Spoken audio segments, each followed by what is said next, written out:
So that was me playing through Coldplay classic Yellow. What a tune that is. It's great to revisit some of these old classic tunes that, you know, came out when I was growing up and getting into guitar and getting into music. So, and that song blew me away.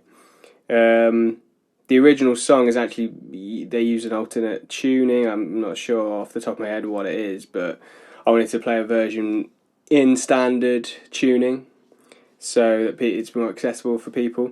You'll notice I've got 2 capos on the neck, so obviously I'm using capos to my advantage yet again, but it's still standard tuning. So if you haven't got 2 capos, I know I've said get 1 capo, but maybe it's time to get 2 capos. The more the merrier.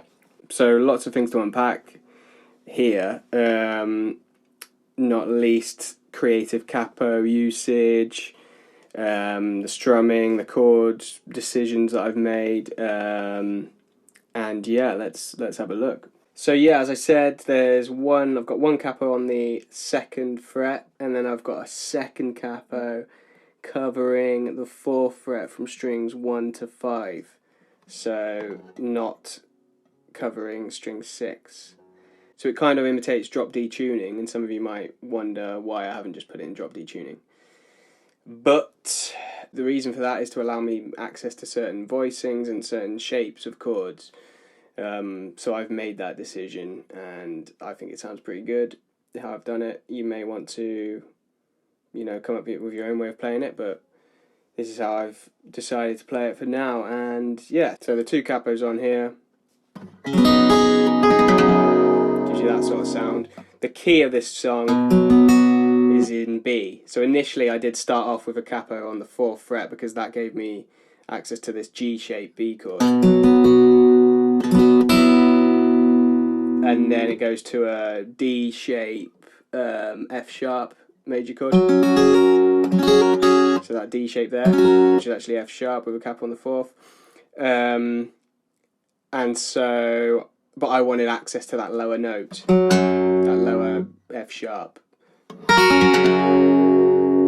Hence why I've now used these 2 capos.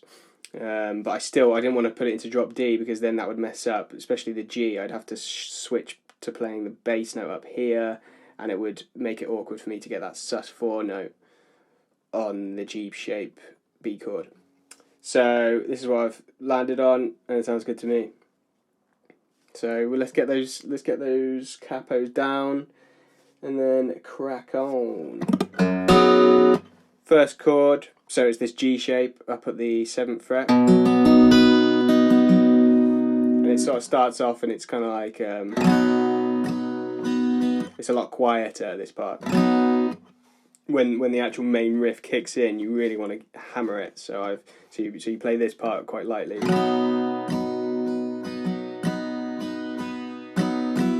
I'm hitting that sus4 note with my first finger.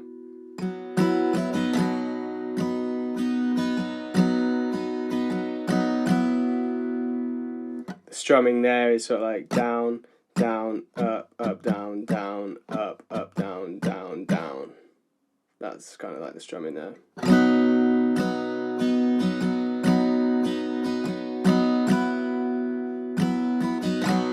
Then at the end it's just down, down, up.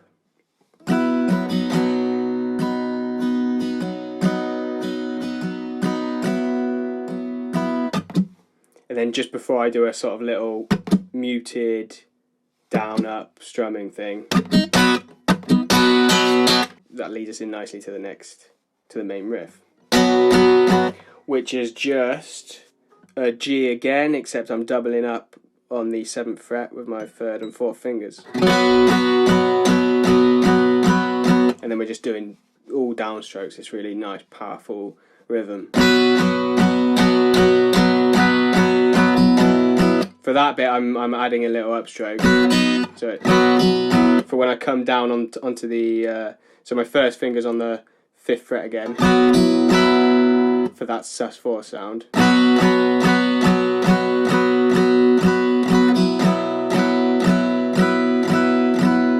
So that's the only upstroke there when I change that sus4, and then all the rest are downstrokes.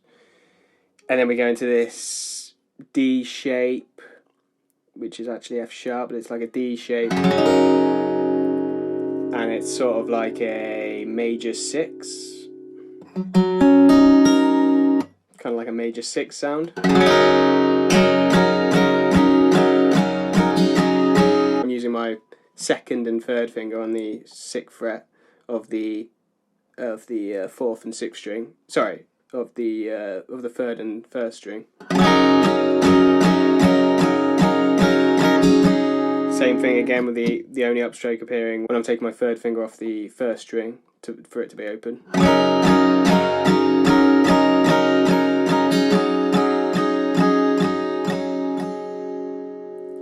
And then it's this C shape, but that's kind of like a C major 7 type thing with an added 6 note, and that 6th note is on the 6th fret of the 3rd string, and then you bring that off at some point, and then it's the same strumming pattern.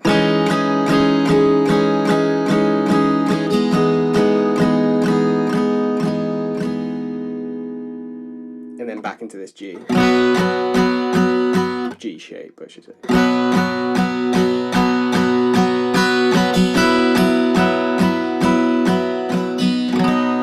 then I'll take my 1st finger off to lead us into the verse. And then that's the strumming pattern for the verse is the same as it was during the intro, where it's like down, down, up, down.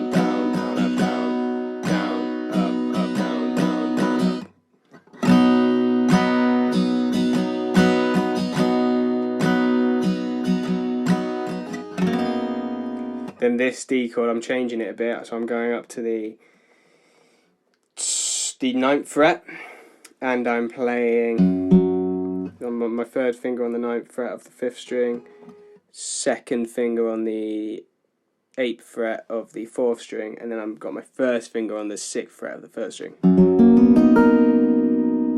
This nice sort of dreamy chord, I think it sounds quite nice.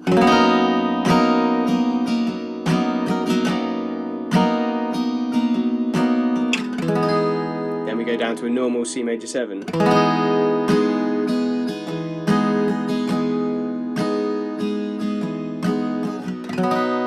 Back to a G.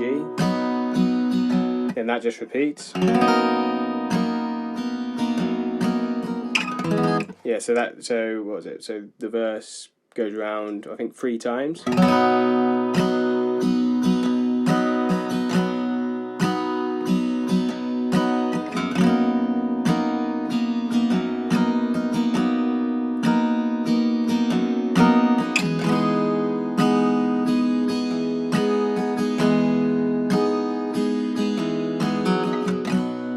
Sometimes I'll pull off that my 2nd finger right at the end of that C chord, C shape chord, right at the end of that last C shape.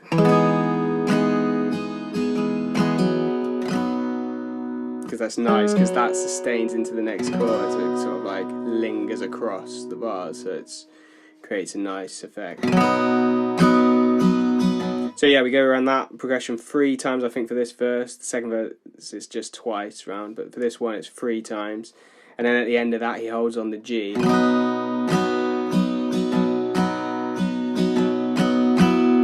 think goes to a sus4 right at the end before the chorus. And then the chorus, we come in with this big C major 7 shape again, actually E major 7.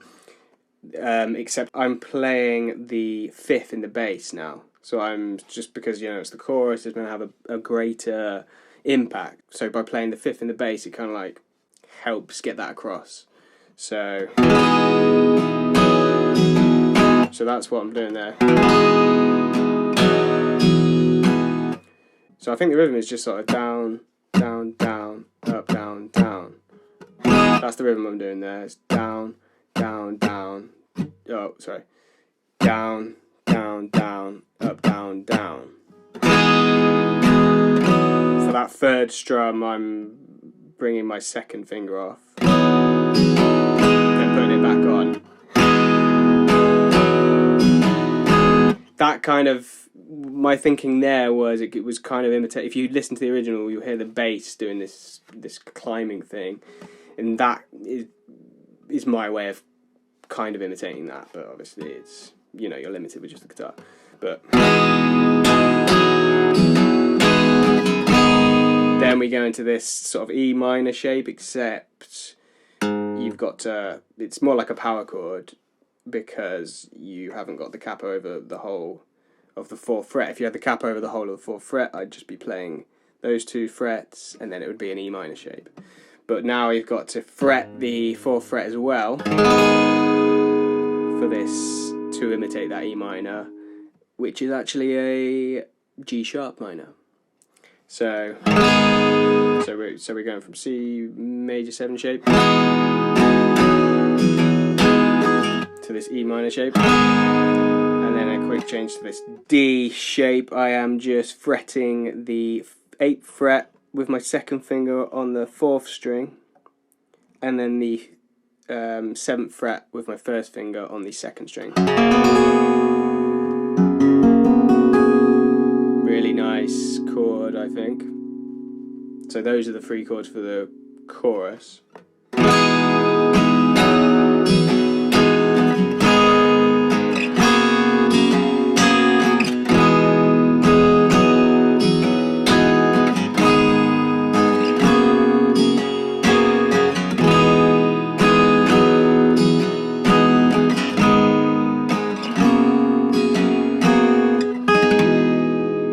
Then we do sort of like one strum of the, this is the end of the chorus, it's just on that C major 7 shape. And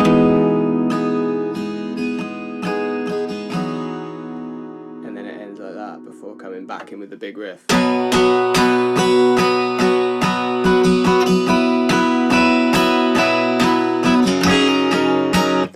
And so on. I'll play for the chorus a bit slower.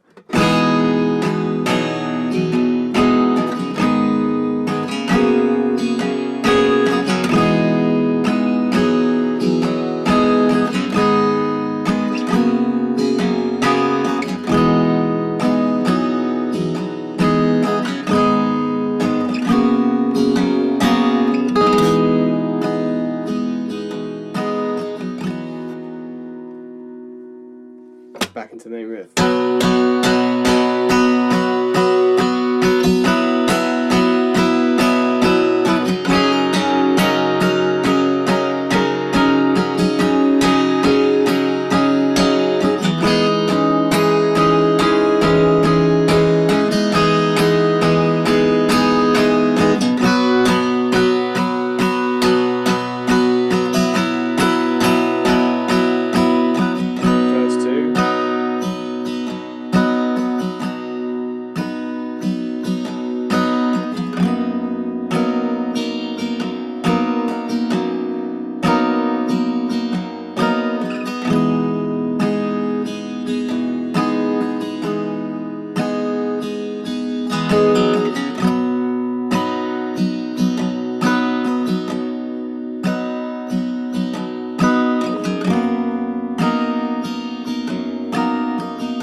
And then it's the main riff again, and it plays on and on. That's it to the end of the song.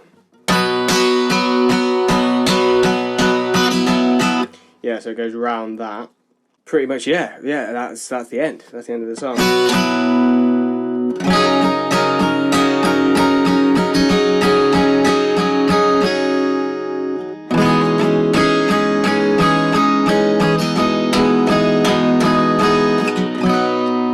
at the end there's like a little outro.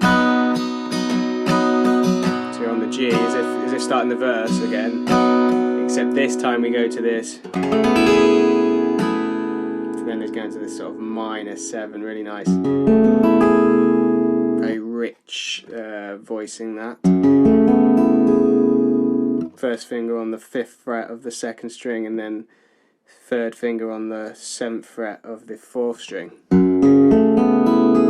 And you're playing all the strings. And then back to this C major 7 shape with the 5th in the bass. And that's it. That's the end of the song. Absolute classic.